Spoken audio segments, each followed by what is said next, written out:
Palangga. Ayan, papasok na naman ako sa aking trabaho. Ang pasok ko kasi 7 to 7 sa aking work.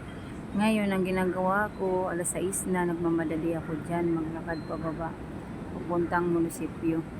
Ayan, binabaybay ko yung kalsada na yan. Mula sa tinitirahan ko hanggang pababa. Nagmamadali ako dyan ng mga langga. Kasi mahirap kasi ang sakayan pag late na late ka na talaga.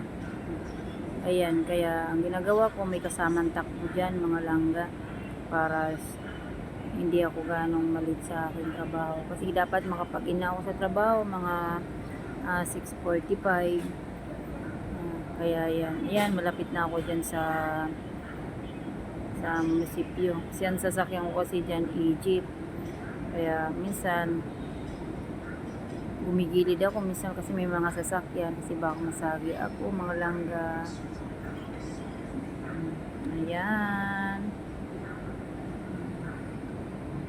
Ayan, tumawid ako dyan, dahan-dahan ako tumatawid para hindi ako masagi ng sasakyan. Kaya tingin-tingin tayo, mga langga.